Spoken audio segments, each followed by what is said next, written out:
Malam bersama saya Friska Clarissa. Pengadilan Negeri Jakarta Selatan mengabulkan sebagian dari gugatan pra-peradilan Roy Suryo. Hakim menyatakan penggeledahan, penangkapan, dan penahanan oleh Polda Metro Jaya tidak sah.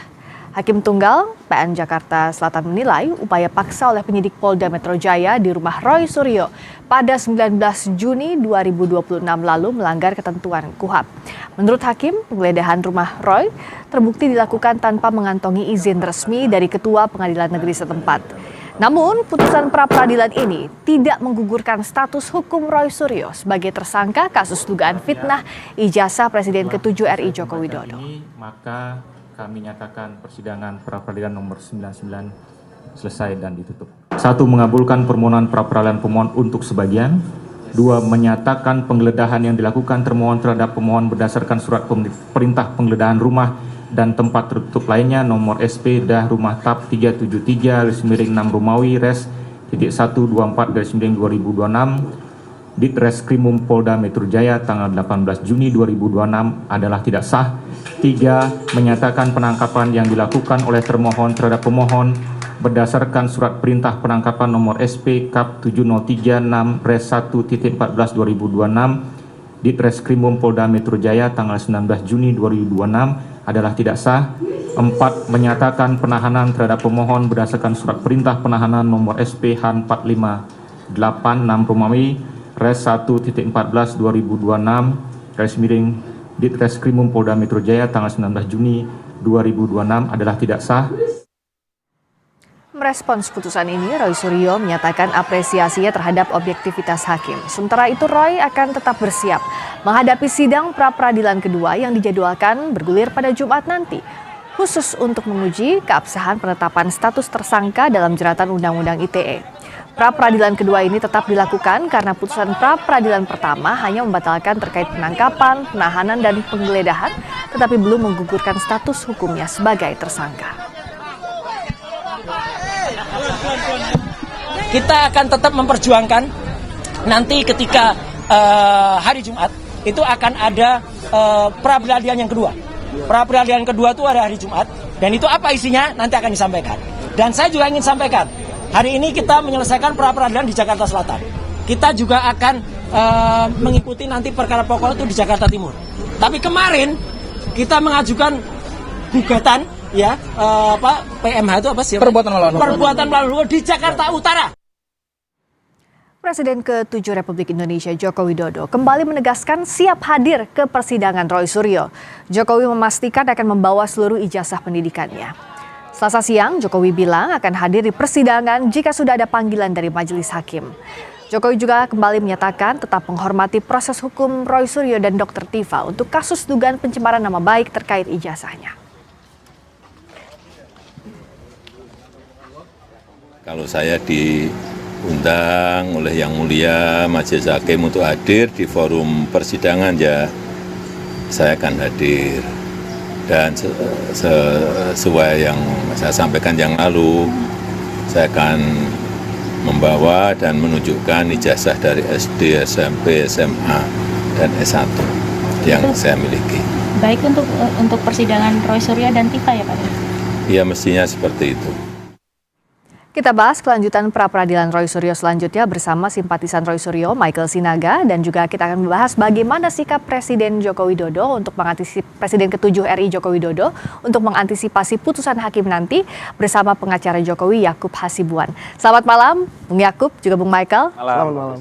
Kita ketemu lagi, saya ke Bung Michael dulu. Meskipun putusan pra-peradilan ini kan tidak mengubah status tersangka, karena itu beda lagi di pra-peradilan kedua. Tapi apa maknanya untuk kubu Roy Suryo? Ya. Sekarang kita bisa melihat ya bahwa apa yang ditakutkan selama ini bahwa hakim itu berat sebelah ternyata tidak terbukti.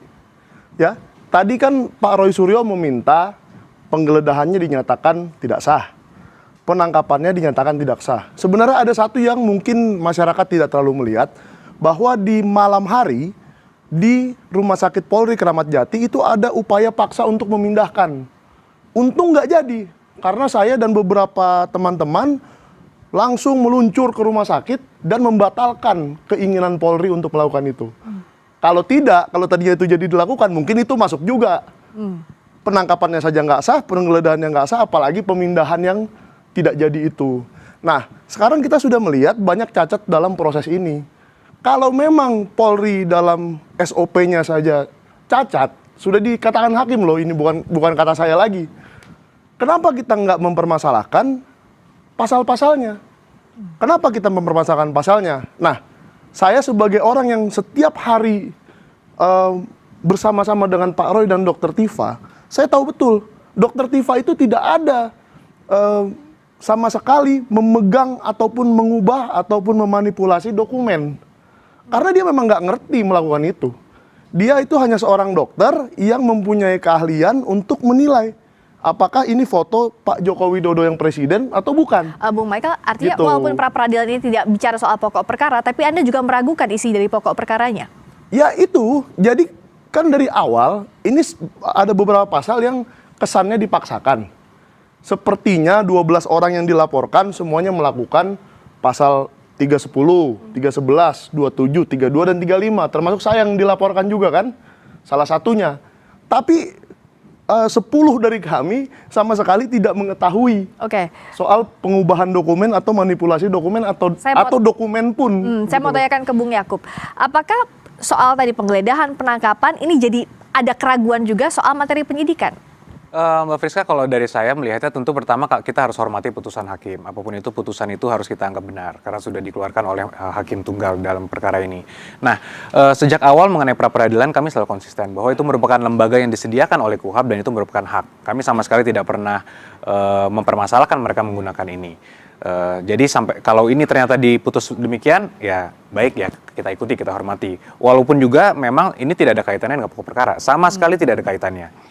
Jadi tadi kalau kami cermati juga, tadi itu memang alasan-alasan yang diambil oleh Yang Mulia Hakim juga bahwa ada katanya ketidaksesuaian dalam permohonan ketika ke KPN dengan surat perintah penangkapannya. Jadi ini lebih hal administratif sebenarnya Mbak Friska. Jadi kalau yang kami dengar tadi tidak ada sama sekali uraian hakim mengenai penangkapannya brutal seperti G30 SPKI, itu sama sekali tidak ada. Jadi putusan Prapit seperti ini memang hal yang sangat biasa saja dan itu sering terjadi di perkara-perkara lain. Jadi kami sih tidak terlalu concern mengenai putusan ini dan kami ingin fokus ke pokok perkara. Nah, apakah dengan Prapit ini kami menjadi mempertanyakan pokok perkara? Sama sekali tidak, Mbak. Justru kami ingin segera fokus ke pokok perkara sehingga klien kami dapat mendapatkan kepastian hukum. Nah, pertanyaannya kan sebenarnya sekarang kubu Mas Roy ini mengambil Prapit yang kedua. Nah, ini banyak pertanyaan-pertanyaan yang sebenarnya dilontarkan. Pertama, kenapa nggak sekaligus kemarin? Sekalipun memang ini hak Prapit kembali lagi. Yang kedua, penetapan tersangka sudah dari November tahun lalu. Kenapa baru sekarang dipermasalahkan? Ya, tentu kan hal-hal ini menjadi pertanyaan-pertanyaan publik. Jadi dari kami sih pesannya memang sebisa mungkin mari kita jangan salah gunakan forum atau hak yang sudah diberikan oleh KUHAP untuk mengulur-ngulur waktu yang mungkin konsekuensinya bisa menjadi menyebabkan klien kami tidak mendapatkan kepastian hukum. Silakan dijawab, apakah ini upaya untuk mengulur waktu? Nah, ini, dua pertanyaan tadi seperti apa? Ini narasi yang selalu diutarakan oleh pihak mereka ya, bahwa ini mengulur-ulur waktu. Tapi saya jawab begini, dari awal banyak sekali pakar-pakar hukum yang beberapanya tergabung di kami, yang tidak yakin ini akan sampai ke persidangan. Kenapa begitu? Karena kasusnya sangat lemah. Ya kan? Pasal-pasalnya dipaksakan, orang-orangnya dipaksakan. 12 orang ini tidak pernah berada di satu tempat yang sama, di waktu yang sama, melakukan hal yang sama. Bagaimana misalkan Mbak mencuri dompet, saya mencuri HP. Mbak mencurinya Senin, saya mencurinya Selasa. Kita dilaporkan bersama-sama kan nggak boleh. Jadi memang kasus seperti ini dari awal kami sudah yakin tidak sampai ke persidangan. Meskipun Dr. Tifa sudah masuk persidangan. Iya, kan dari awalnya yakin seperti itu. Tapi karena sekarang sudah sampai ke persidangan, oh berarti benar jaksa dan hakim ingin memeriksa pokok perkara ini. Barulah diluncurkan pra-peradilan. Jadi jangan dibilang kenapa nggak dari September, nggak dari apa. Sekarang saya tanya aja, kenapa dari April baru November penetapan tersangka? Kenapa dari November baru Juni P21? Itu kan pertanyaan yang agak percuma ya menurut saya ya, karena ini sudah sampai di sini, nggak usah kita cari-cari lagi ke belakang, ya kita hadapin aja. Toh tadi hakimnya saya lihat netral kok, sangat netral dan sangat objektif. Kalau memang permintaannya Pak Roy itu tidak masuk akal, akan ditolak kok. Emang kenapa sih Bung Yakub yang dikhawatirkan kalau misalnya ada proses pra-peradilan, meskipun tadi hak ya, tapi dengan nantinya persidangan pokok perkara, apakah ini bisa menghambat itu atau seperti apa? Ya tentu dengan KUHP yang baru ini kan pemeriksaan pokok perkara jadi harus ditangguhkan terlebih dahulu, Mbak. Jadi kita harus menunggu prapit ini diputus terlebih dahulu. Jadi secara tidak langsung tentu kan ini berimplikasi kepada waktu penanganan perkara yang bisa langsung masuk ke pemeriksaan pokok perkara seperti perkara Ibu Tifa, tapi sekarang perkara Mas Roy ini jadi harus menunggu prapit dulu. Sekalipun kembali lagi itu hak, silahkan dilakukan. Nah, kembali tadi kan yang seperti disampaikan Bang Michael juga bahwa banyak keraguan menurut versi Bang Michael dan ininya lah pihaknya. Tapi kembali lagi kalau memang banyak keraguan mengenai substansi perkara, ya forum pemeriksaan di mana? Ya di persidangan di pokok perkara itu. Ya. Jadi daripada kita berdiskusi di luar, kemudian membangun narasi, kemudian ada juga memicu perpecahan antar kubu maupun internal juga. Saya dengar ada perpecahan internal juga dan Enggak lah, itu nggak ada hubungannya. Daripada sampai terjadi hal seperti itu yang tidak kita inginkan, tentu kita juga menyayangi. Kita kan seorang advokat juga, jangan sampai sesama rekan sejawat juga ada permasalahan seperti itu. Ya daripada itu terjadi, mari kita masuk secepatnya ke pokok perkara sehingga hak pelapor kami, Pak Jokowi selaku korban maupun terdakwa, yaitu Mas Roy dan juga Bu Tifa juga bisa dilindungi. Karena kedua hak bukan hanya hak kami loh, hak mereka pun juga akan bergantung dengan hasil pemeriksaan pokok perkara itu, Mbak. Untuk pra peradilan yang kedua soal status tersangka ini, apakah ada upaya untuk tidak sampai ke persidangan pokok perkara? Jawabnya nanti usai jeda di Sapa Indonesia Malam. Kami segera kembali. Kita masih membahas kelanjutan pra peradilan Roy Suryo bersama simpatisan Roy Suryo, Michael Sinaga, dan juga pengacara Jokowi, Yakub Hasibuan. Saya masih membahas lagi tadi soal, kan nanti Jumat itu soal pra peradilan status tersangka. Apakah ini jadi upaya untuk menghindari pokok perkara? Bagaimana menjelaskan ini, Bang Michael? Jangan dibilang menghindari pokok perkara. Kita ini semua ingin tahu, rakyat semua ingin tahu, ijazahnya Pak Jokowi itu ada apa enggak sih? Kan selama ini nggak pernah kelihatan. Itu nanti di pokok perkara. Yang aslinya ya kan. Jadi Pak Roy dan Ibu Tifa itu komit ingin tahu soal ijazah itu gitu loh. Jadi supaya ini juga bagus untuk Pak Jokowi loh. Supaya hal ini tidak pernah lagi dibicarakan ke depannya. Stop sampai di sini saja. Kita buktikan benar atau tidak, ada apa tidak, asli atau tidak asli dan seterusnya gitu loh. Otentik atau tidak otentik. Jadi nggak ada tuh yang ingin membatalkan pokok perkaranya, nggak ada. Kalau untuk status tersangka ini apa yang mau diuji lagi dari status tersangkanya Bung Roy? Kalau yang mau diuji itu kan tadi sudah dibilang, yang ingin diuji itu pasal 32 dan 35. Mengubah, memanipulasi dan lalala. Nah, ini mungkin Bang Yakub lah yang lebih hafal pasal-pasal. itu. Di Undang-Undang ITE itu. Padahal Dr. Tifa sendiri tidak pernah memegang apalagi memanipulasi dokumen. Yang dari awal, kalaupun bisa dibilang manipulasi, karena menganalisis sebuah dokumen itu Rismon Sianipar itu yang sudah dimaafkan itu. Jadi kenapa itu malah dituduhkan ke Dr. Tifa? Saya sih bingung. Dr. Tifa itu seorang dokter yang melihat anatomi tubuh, anatomi wajah seseorang. Gak ada hubungannya dengan dokumen atau Undang-Undang ITE 32 dan 35. Tapi status tersangka yang nanti hari Jumat itu status tersangka Bung Roy kan? Iya, Pak Roy. Dan itu juga kita periksa. Apa sih yang dilakukan Pak Roy Suryo mengenai itu? Apa benar dia pernah memanipulasi dokumennya Pak Jokowi? Kita tes saja dengan pra peradilan. Oke, Bung Yakub, apa implikasinya kalau Anda melihat prapit yang diajukan oleh Bung Roy Suryo untuk nanti Jumat? Itu memang pertanyaan besarnya, Mbak Friska. Kalau dari kami melihatnya, kalau selama ini narasi yang dibangunkan bahwa beliau ingin mendapatkan keadilan, Pak Jokowi harus hadir, mereka mencurigai Pak Jokowi tidak akan hadir dan sebagainya. Ya kalau itu narasinya, ya berarti mari kita masuk ke pokok perkara. Tapi kan sekarang tidak, beliau menggunakan masuk lagi menggunakan lembaga pra peradilan lagi untuk objek yang berbeda menurut mereka. Saya sendiri belum lihat seperti apa permohonannya, dan kami pun bukan pihak di situ karena termohonnya tentunya penyidik kalau dalam hal ini. Ya, tapi kami juga melihat karena ini ada dua argumen atau narasi yang saling kontradiktif, jadi kami melihat kok ini patut diduga bahwa ada upaya untuk mengulur waktu gitu. Sekalipun ya silahkan saja bahwa kalau mau menggunakan hak ini silahkan, tapi kembali lagi kan tujuan utama kita bersama-sama untuk mencari kebenaran material, bukan? Kalau memang itu masih tujuan utamanya, mari kita cepat-cepat masuk ke pokok perkara. Jadi kembali lagi, menurut saya sih prapit ini walaupun kembali lagi mau objeknya katanya berbeda, tapi tidak sesuai dengan narasi yang dibangun, yaitu mari cepat-cepat tunjukkan ijazah, mau Pak Jokowi katanya mau ditanya-tanya di persidangan dan sebagainya. Jadi itu sedikit kontradiktifnya di situ. Oke, Bang Michael. Ya, yang membuat ini lama kan penyidiknya. Kan penyidiknya memakan waktu dari 30 April 2025 sampai sekarang. 1 tahun lebih. Jadi jangan gara-gara Pak Roy membuat pra-peradilan yang hanya 7 hari, pra-peradilan kedua juga hanya 7 hari. Bagaimana? Mau berapa kali pra-peradilan Bang Yakub kalau mau setahun seperti yang dilakukan penyidik? Nggak mungkin dong kita membuat 52 kali pra-peradilan. Jadi kalau namanya mengulur waktu itu nonsens menurut saya. Mau diulur pun berapa sih waktu yang diulur gitu. Jadi ini hanya karena kita awalnya tidak yakin ini sampai ke persidangan, ternyata sampai. Oke, kalau memang sampai, karena begini Mbak, beberapa kali pengadilan yang lain seperti di Solo dan di mana itu NO semua. Ya kan, berarti tidak sampai ke pokok perkara. Jadi kami pun mengira dari awal, oh ini tidak sampai ke pokok perkara. Tapi karena sampai, ayo kita pra-peradilankan dulu supaya pokok perkaranya jelas. Benar nggak ada 3235 mengubah dokumen itu? Karena saya pun waktu di BAP, saya sebagai terlapor, ditanyakan soal itu. Mengubah dokumen, memanipulasi dokumen, malah nggak ada. Pak Roy aja tidak tahu itu apa yang dimanipulasi dokumennya, apalagi saya. Gitu soal loh. pertanyaan ini apakah tepat untuk di pra-peradilan? Nah, itu sebenarnya good question Mbak Friska. Justru kalau kita mau mengecek apakah ini sudah sesuai pasalnya, kekuatan pembuktian dan sebagainya, itu adanya di pokok perkara. Jadi forumnya menurut kami tidak tepat kalau itu di pra-peradilan. Karena di pra-peradilan itu akan diperiksa mengenai formilnya. Apakah contoh penetapan tersangkanya sudah ada 2 alat bukti. 2 alat bukti ini kan sangat subjektif. Apa yang dinilai 2 alat bukti? Kalau menurut penyidik sudah cukup, ya silahkan aja lanjut. Dan faktanya apa? Faktanya seluruh alat bukti yang sah dan berkas perkara sudah diterima oleh kejaksaan.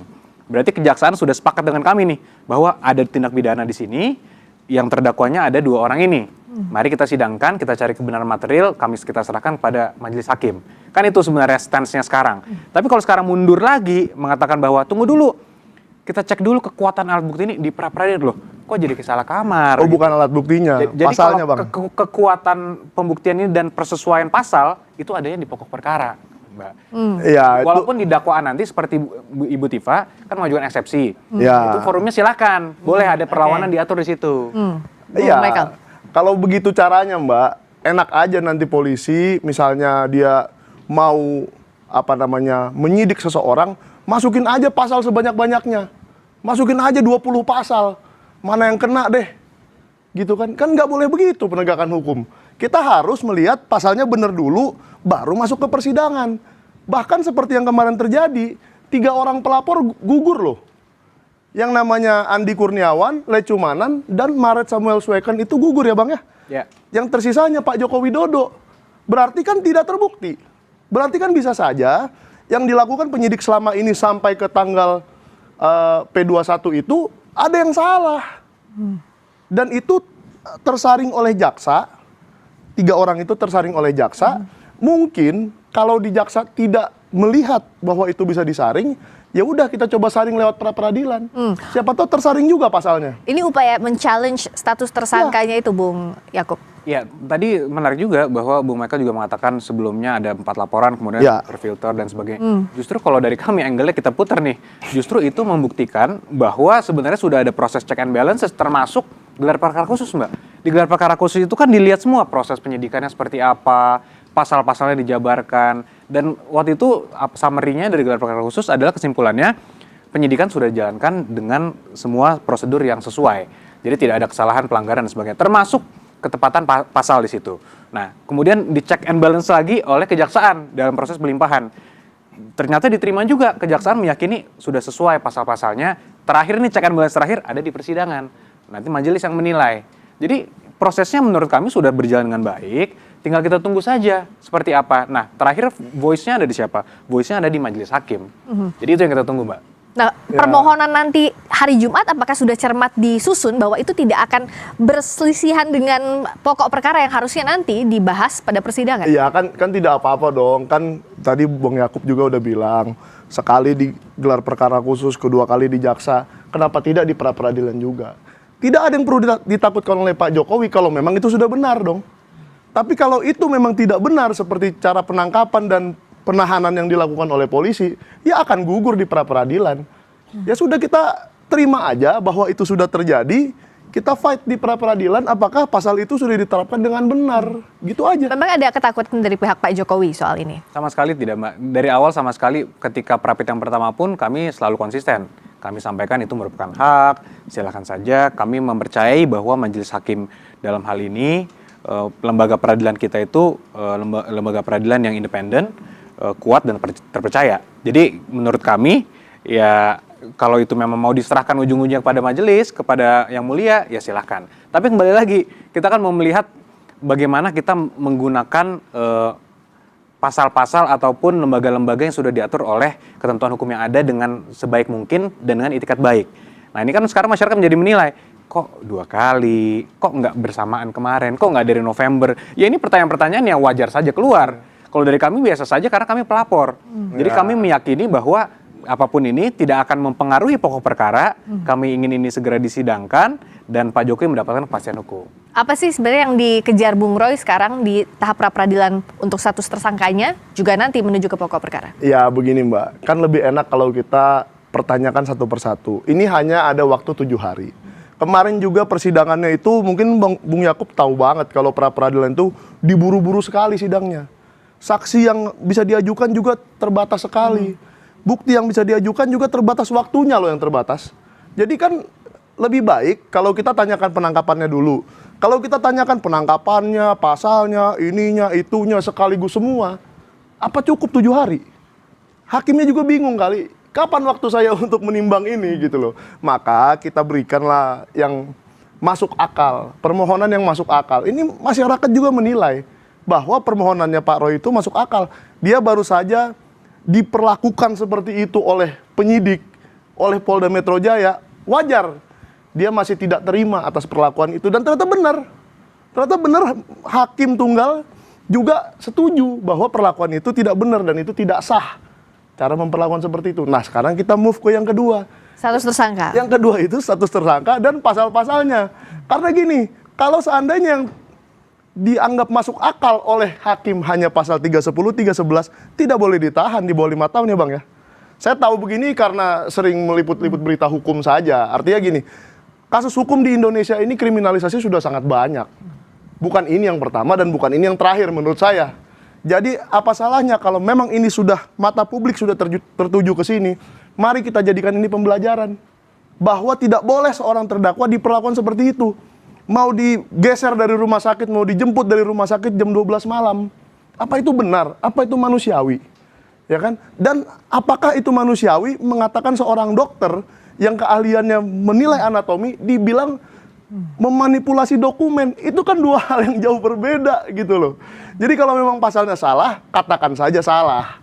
Gitu. Nah kalau dari Bung Yakub, apa yang saat ini pihak Anda tunggu sebenarnya? Apakah memang status tersangka yang diuji di pra-peradilan nanti ini salah satu yang dikhawatirkan? Karena kan kalau permohonannya dikabulkan, status tersangka juga akan dicabut. Ya, saya mungkin saya mencoba untuk mengambil pola pikir Bang Michael juga bahwa pengen menjadi pembelajaran hukum kan. Ya. Sama juga kami ingin ini cepat masuk pokok perkara agar menjadi pembelajaran hukum bahwa negara ini memiliki hukum positif yang berlaku.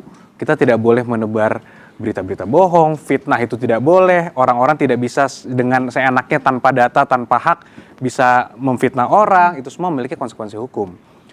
Jadi itu juga merupakan pembelajaran yang ingin kita tunggu juga, jangan sampai semua orang nanti di era post-truth ini bisa dengan mudah memfitnah orang bahwa ijazahnya palsu, padahal tidak. Bertahun-tahun melalui proses akademik yang sah dan semua ini bisa akan dibuktikan dan akan dibuktikan nanti di persidangan, tapi dikatakan palsu. Itu kan sungguh tidak melambangkan negara hukum. Itu yang kami tunggu juga. Maka poin pembelajaran penting itu juga bagi kami menjadi hal yang penting, Mbak Friska. Kita nantikan next chapter-nya hari Jumat untuk sidang pra-peradilan yang kedua. Yang diuji adalah status tersangka dari Boleh sedikit Mbak? Singkat saja. Ya, singkat saja. Sebenarnya yang saya tunggu, saya setuju dengan Bang Yakub. Saya ingin cepat-cepat ke pokok perkara. Dan mungkin nanti di pokok perkara ya Dr. Tifa, 2 orang yang saya tunggu. Dian Sandi Utama yang sebenarnya mengupload ijazah itu ke Twitter alias X. Dan kedua Kasmujo yang sudah mengaku bahwa dia bukan dosen pembimbing skripsinya Pak Jokowi. Kalau 2 orang ini bersaksi di pengadilan, saya yakin kebenaran akan terungkap. Relevankah 2 orang ini akan dibawa ke pengadilan nanti untuk pokok perkara, Bung Yakub? Saya sangat setuju bahwa kita mencari kebenaran material, bahwa saya meyakini juga Pak Kasmujo juga akan mengatakan yang sebenarnya bahwa beliau juga merupakan dosen pembimbing Pak Jokowi. Ya, jadi ya, mari kita lihat Mbak. The sooner the better ya. Harusnya The ini sooner segera berlangsung persidangannya agar dibuka seterang mungkin kepada publik. Terima kasih Bung Yakob Hasibuan, kuasa hukum Pak Jokowi. Terima kasih juga Bung Michael Sinaga, terima kasih. simpatisan Sama-sama. Roy Suryo.